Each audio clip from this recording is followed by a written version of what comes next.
Take care of my feet. How many of you listen to me? On the Wall Street Bakersfield. Get out like crazy. Take care of my feet. How many of you listen to me? On the Wall Street Bakersfield. How many of you listen to me? On the Wall Street Bakersfield.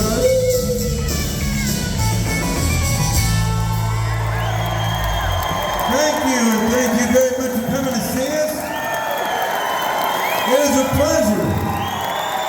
Get out here to the big middle of the country and play for you here in Salina tonight. Thank you again very much for coming out.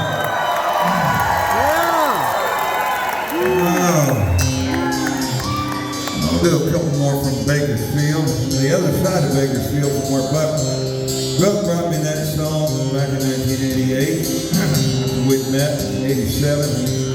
Called me up one day and said, Dwight, got a song we gotta go down and sing in Nashville. I said, really? He said, oh yeah. And at the time, Merle was supposed to go with us. Now Merle ended up having a conflict. He wasn't able to come down and sing in Nashville with us. But or maybe Merle just thought better of it and thought he'd leave it to me and Buck. But these two are from the Merle Haggard side of Greater Bakersfield, the Oildale side out there on the edge of Bakersfield. 8, 9, and leave fire when it's over. Not feeling any pain and both night. Other than night, you've been red around me, my days over. Didn't drink enough to use all my mind. Didn't I bottle let me down? And let your memory come around. You're the one true friend I thought I'd find. And I heard bottle let down.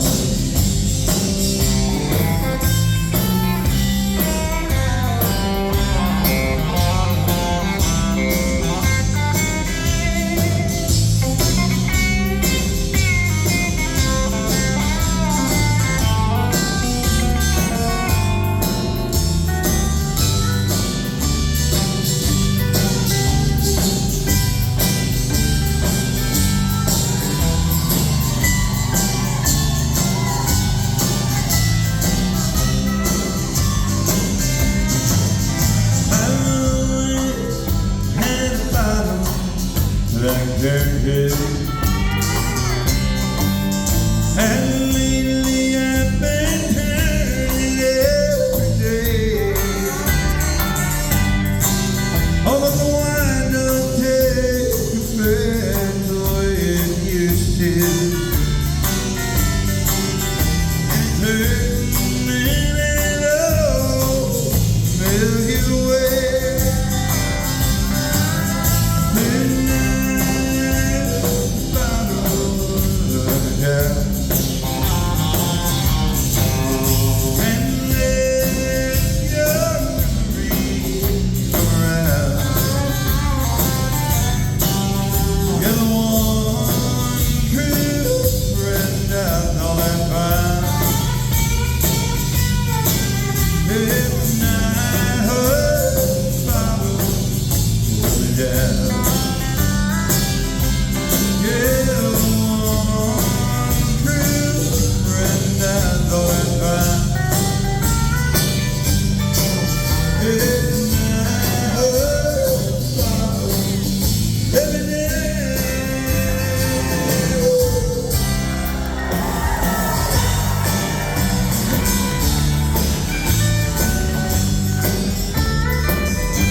advice. I just called to let you know where I'll be living. It's not much, but I feel welcome here inside. I've got windows that you drive and nurses. My new home has flashing neon signs. Lift up and see me anytime you want to. 'Cause I'm always here at home till closing time.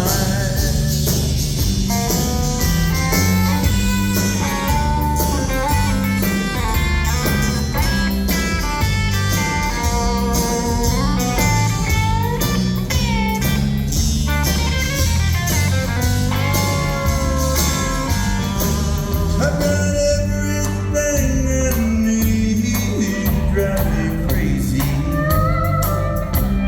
I've got everything it takes to lose my mind. And in here the atmosphere just right for party.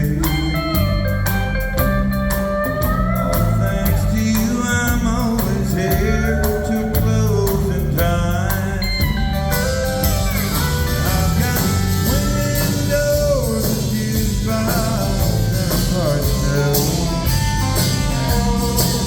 My new home has flashing neon signs. Stop by and see me anytime you want to. 'Cause I'm always here at home till closing time. Thanks to you, I'm always here till closing time. Go!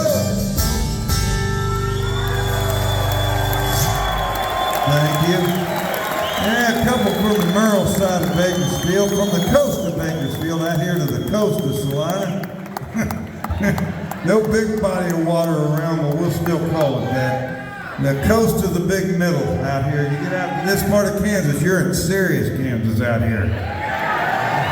This is no fooling around back there at the border in Kansas City on either side. This is serious. You get to driving lonely at night. You get out to this part of Kansas, it'll teach you a lesson. I've been out here in big thunderstorms going across I-70 and it felt like the whole earth shook. So, yeah, you get them big, big, big out here at Salina. I'm going to do another one that was written back toward those guys in Bakersfield from a fellow down in Texas named Ray Wiley Hubbard. Ray Wiley was a big Merle Haggard fan. Well, Ray Wiley was a Merle Haggard fan back in the early 70s. And with his tongue in his cheek, he wrote this one. A few times he said, well, I've actually kind of grown to be a little embarrassed about that song because, the kind of, the innuendo of the lyric. And he said, but when I go to my mailbox and I don't feel so bad about it, every once in a while he gets a check from this song.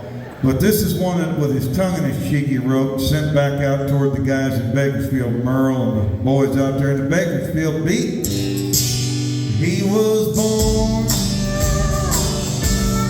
Oklahoma, and his wife's name was Betty Lou, down on the list. And he's not responsible for anything that he's doing, but his dear old mother's who made him what he is.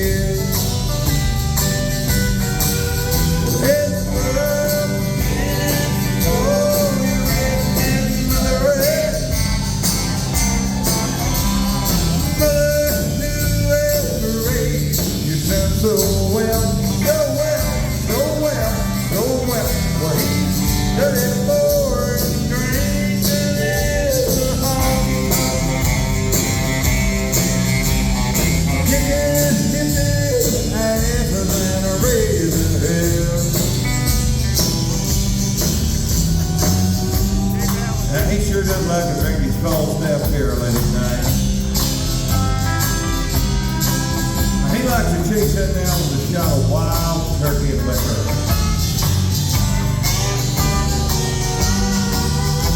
He drives a 1987 GMC pickup truck with a gun rack in the back window. Yeah, and a bumper sticker on it that says, "Goat rovers need love too, y'all." It's the love, it's the war, you redneck mother. Oh, mother, the race returns so well, so well, so well, so well. Well, he's 44 and drinking it, a honky tonk. Kicking, asses and a razor hair. I'll play one time for Mother Williams.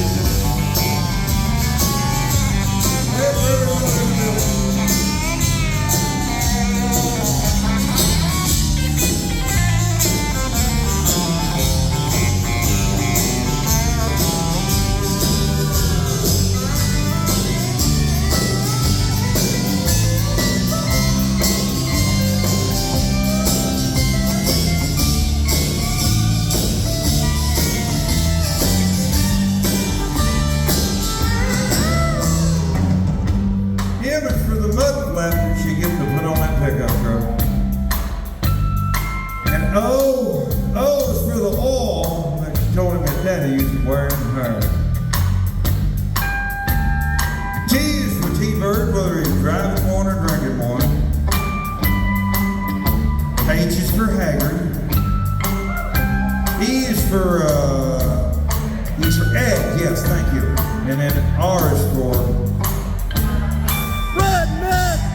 it's love, it's the war, you redneck mother.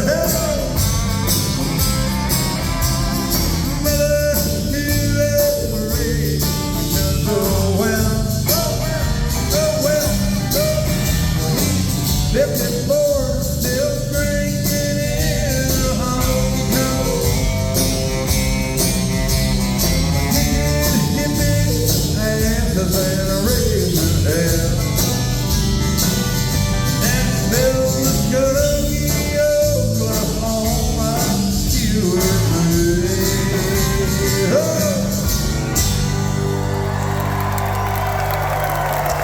Thank you. Thank you. Yeah. One that works anywhere that man ever worked out in the sun, I guess.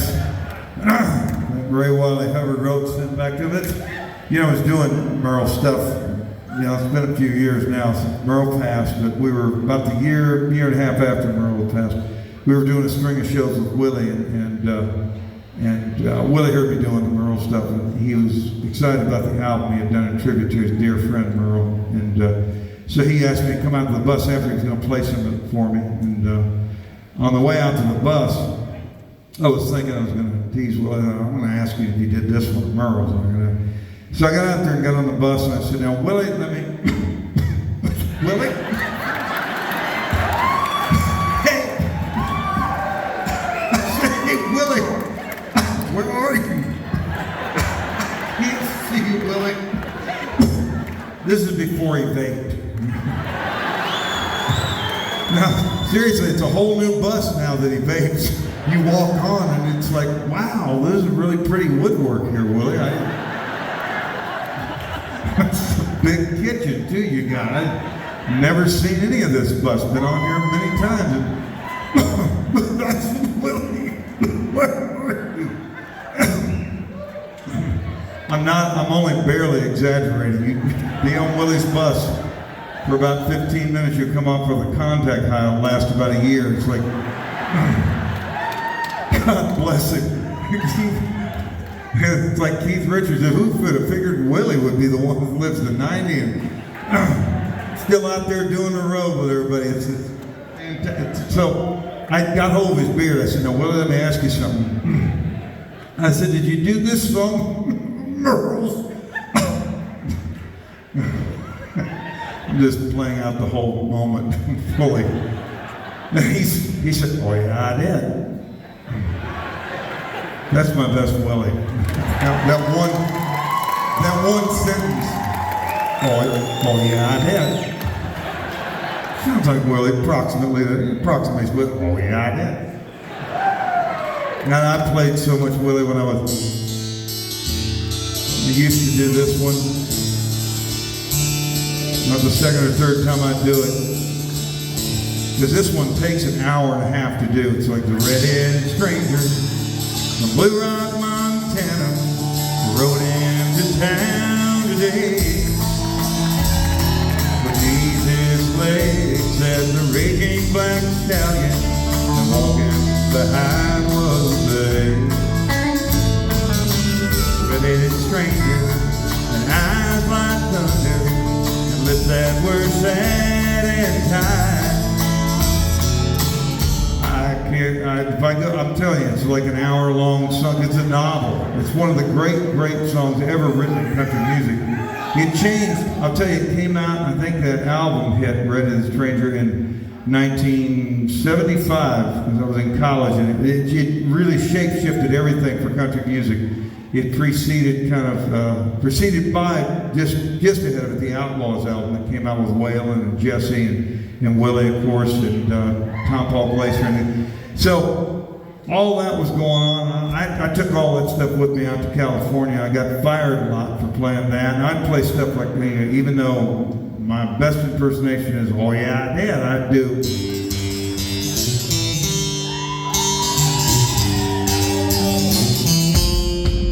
Oh, the table of the merry morning, baby left me without warning somewhere in the night.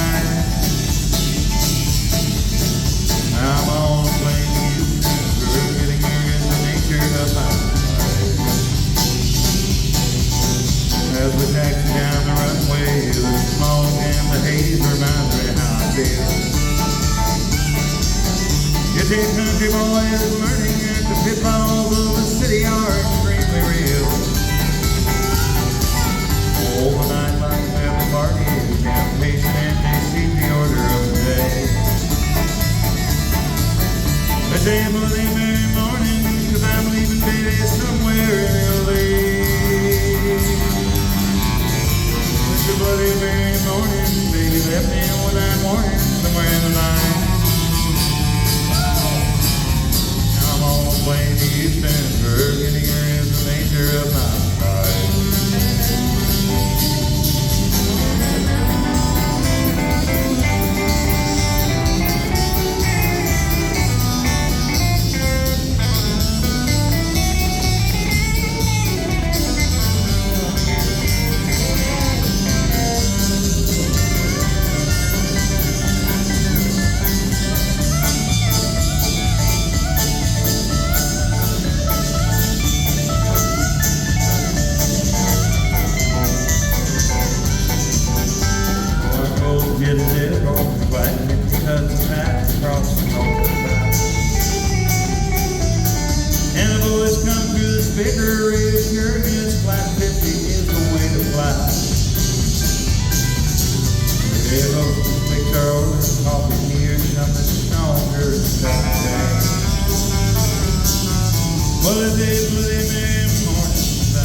Willie, like Johnny Cash and similar moments of others, Buck and Merle, reshaped country music when he hit the airways with the Redheaded Stranger album. And the albums that preceded it, too. Shotgun Willie, Redhead's what blew him up, but the stuff that was out before that. Now, every time I got fired from one of those gigs I was telling you about here in a minute, I would think about the song that he wrote for his drummer, Paul English. God rest his soul. Paul's a good man.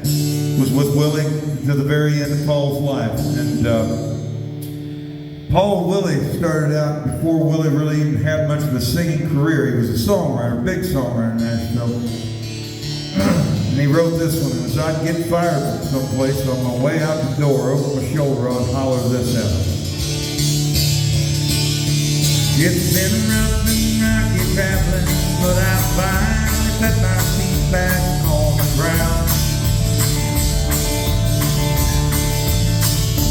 After taking several readings, I'm surprised to find the mind still fairly sound. I guess I still was the roughest, but I knew I said the same about them all. We received our education in the cities of this nation and Paul. Nearly busted in Laredo for reasons that I'd rather not disclose. If you're ever in a motel there, at least you don't leave nothing in your clothes. At the airport in Milwaukee, they refused to let us board the plane at all. Oh, they said we look suspicious, but I think they just like to pick on me and Paul. Hey, play for Paul.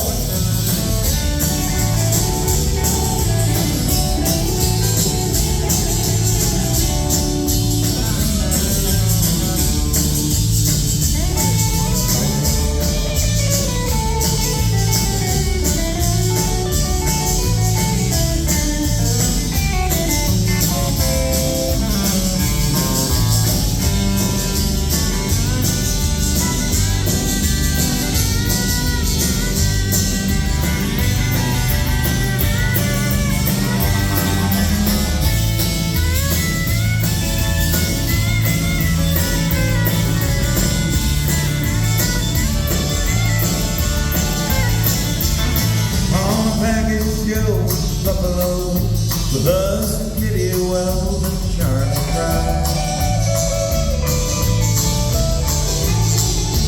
Well, the show was long, we're sitting there.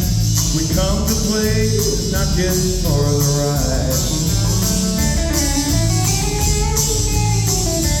Hey, we drank a lot of whiskey, so I don't know if we went on that night at all. But I don't think they even missed us. I guess Buffalo just ain't here to stay in Paul. No,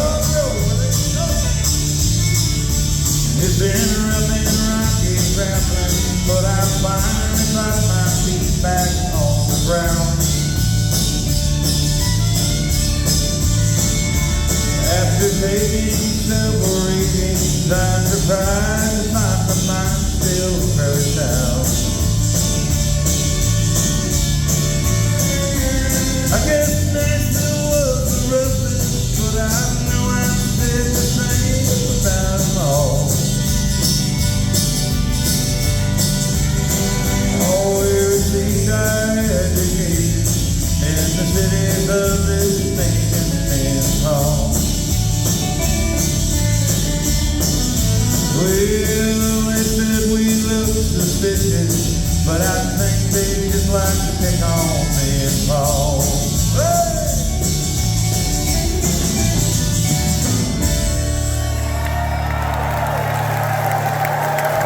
Yeah, like a lot of people, Willie's songs, especially those early songs, got me through a lot. And why was I going on from all this? Oh, I remember now. See what the bus does to you. You just kind of drift off into tangents. You ask if he's got any more popcorn, you know. Willie, did you do it? He said, oh yeah, I did. I said, you're kidding. He said, that's what he told me. No, I'm not. This is my favorite Merle Haggard song. See if you're as shocked as I was to find out that this is Willie Nelson's favorite Merle Haggard song. He didn't cut it on the album. It's on there. We don't smoke marijuana in Muskogee. We don't take our trips down LSD. Oh, we don't burn our trucks down on Main Street. We like to live right, being free.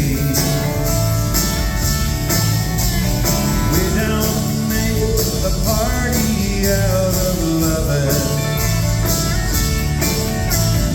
We like holding hands and hitting wood.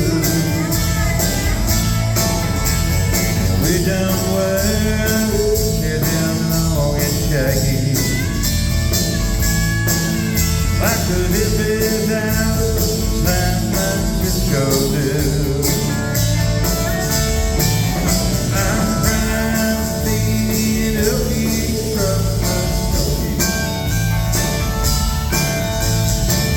We're even square at all. Oh, we still fly Florida down and Florida. White lightning still the biggest thrill of all. Hey!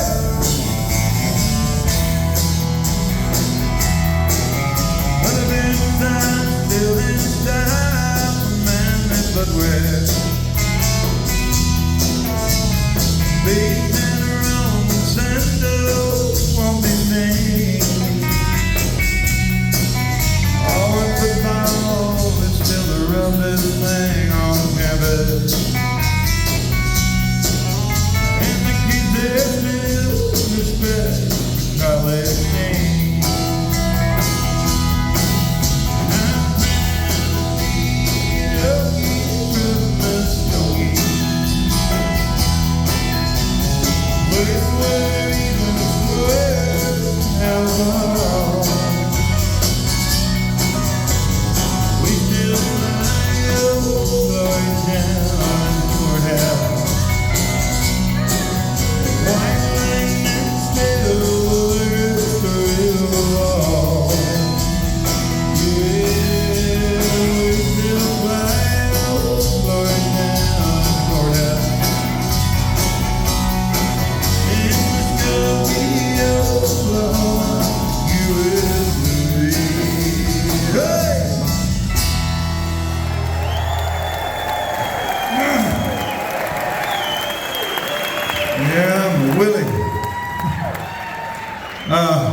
This is one that I wrote long time ago. Before I ever even had a hint of a record deal, I wrote this song, and I started thinking about it, I know, seriously thinking about it. In the summer of 2020, I was sitting around thinking about how long 15 days could turn into, and I was staring across the kitchen thinking, you know, there was a time when I didn't have any hope of anything. And I thought about this song because I don't often write with first person kind of references, and in the case of the first stanza of this song, I actually was talking about a guy that owned a music store there in LA, Betnam's Music.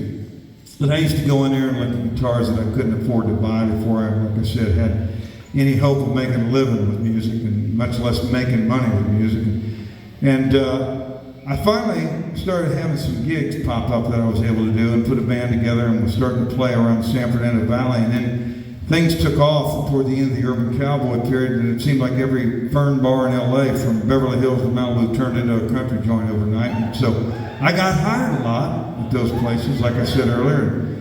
I'd play enough, you know, Bill Monroe and Willie and whatever Merle wanted to play, and I'd probably get fired after not too long in those joints. But I was in Betnam's, and there's a good-hearted guy named Saul that owned Betnam's Music. Saul Betnam's his name. He'd been a sax player in a former life, And he kept that saxophone behind the counter. If he saw you playing guitar on the other side of the store, he'd grab that sax out and, you know, what if that reed come toward you and want to play? And with my stuff, it wasn't conducive to sax playing along, but I would always indulge him because I figured, you know, he, you know, just loved music that much that he wanted to play with whoever was playing whatever bluegrass and nonsense I might have been strumming around on.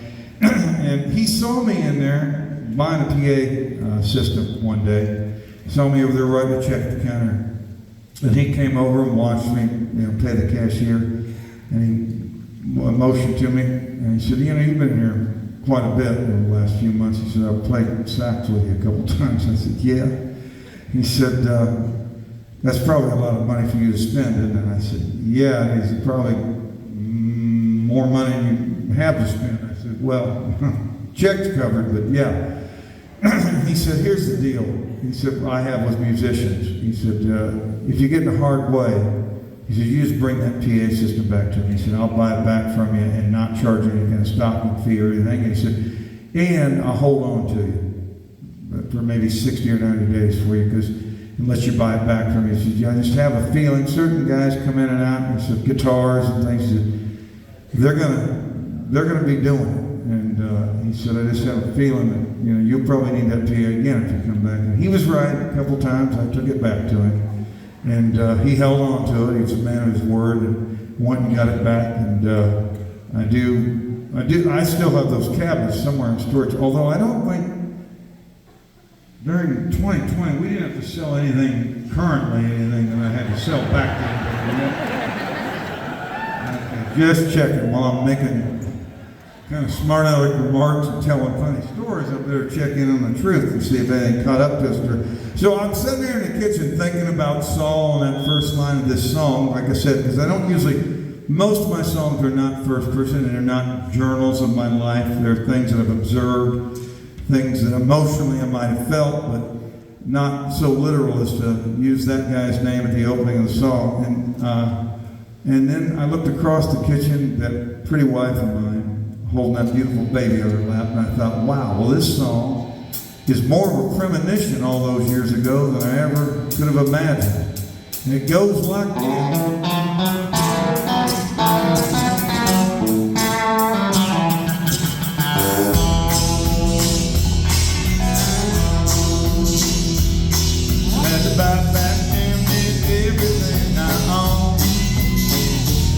From a little man, his name is Saul, has running alone. Drive a beat up 67 Chevrolet. In full disclaimer, okay, the second stanza is not a truism at all. The first line about Saul, that's all true. But it wasn't 1967, it was 1970, El Camino, to be exact. Yeah. Somebody decided Bill Clinton is owning El Camino? You remember his with the AstroTurf in the back, wasn't it? And I think, yeah, Truly Arkansas coming out in it. I'm proud of him for owning that El Camino, I'll take that. So it was in 1970, but you know, sometimes I just took a poetic license. That El Camino served me well. Those cabinets Saul sold me, be playing in places. And I started telling owners after a while, after a couple of months, and we'd get hired, like I said, a lot. And we'd show up. I showed up at this one place one night, and the owner waved to me to come over to the bar, because I was there early. The rest band wasn't there. I was just set my guitar up. And I got over to the bar, and he said, you know, as I started telling all these clubs, they would ask me what I was going to do. I said, well, we're doing hard country, just to be explicit, you know. It was like hard country music. And then wanted to misunderstand what kind of playlist it was going to be. And he had me come to the bar, he goes, you know, we've really enjoyed what you've been doing in here the last couple, 3 weeks. And I thought, that's not a good way to hear a conversation start in the past tense, you know. It doesn't bode well for where this is headed. He said, but, and it's always followed, but, you know, I'm thinking we want a softer form of country music than maybe what you've been doing. And so he was polite about it, nice guy, and I think, if I remember correctly, he paid me half the night to not play. I walked out, didn't happen that often, but just being genuine about it. I had the PA cabinets carrying it out when my guitar player pulled in. He saw me, he said, whoa, what's going on? Did it blow up? And I was carrying it over the El Camino. I said, no. I said, the owner there just decided that maybe he'd like softer form of country music than what we've been doing. And he said, huh?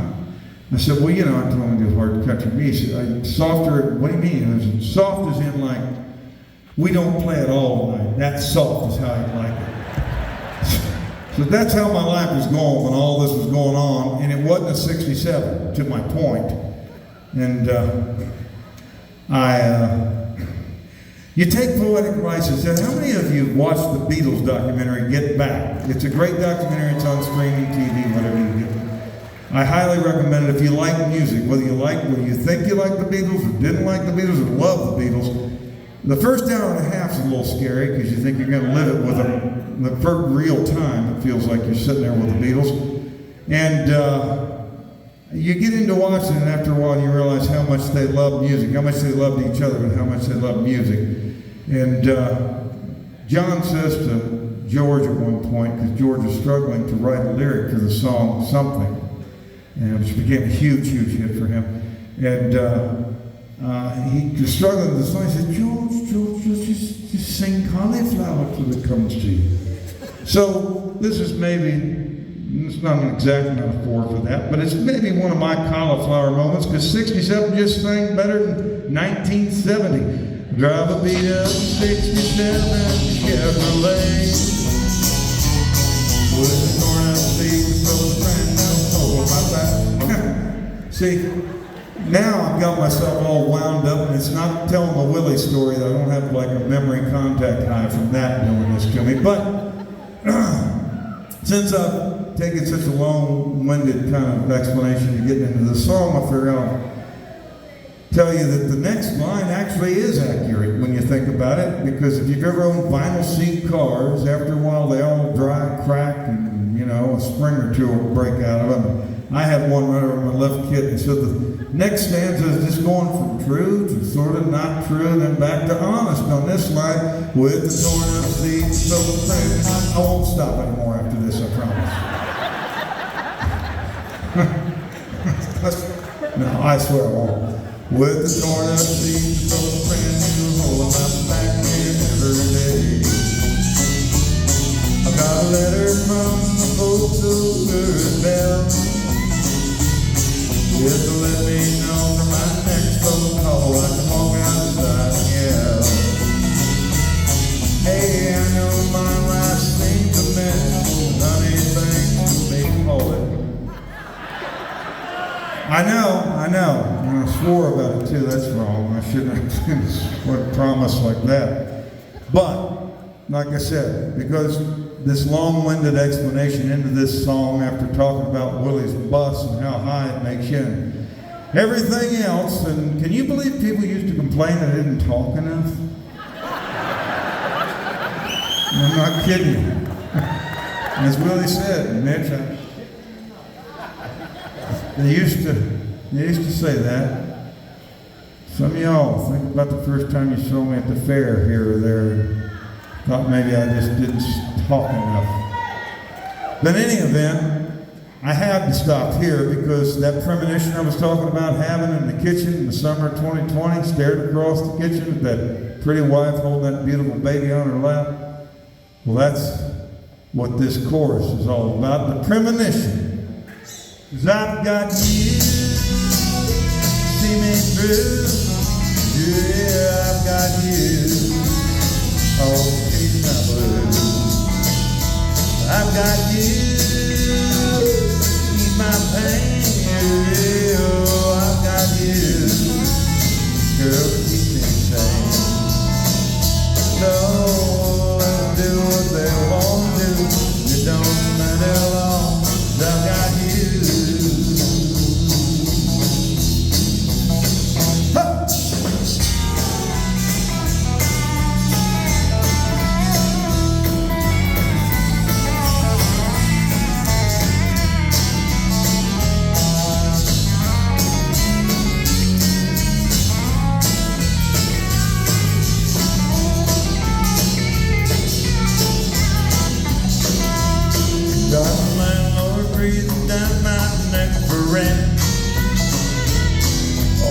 He don't give a damn about my kids or where the money was spent. And after all those years of paying union dues, it sure didn't seem to count so much when we got our left to. Got a note from the man over at the bank. Said the next 10 gallons of gas I won't be going in my tank. Hey, I know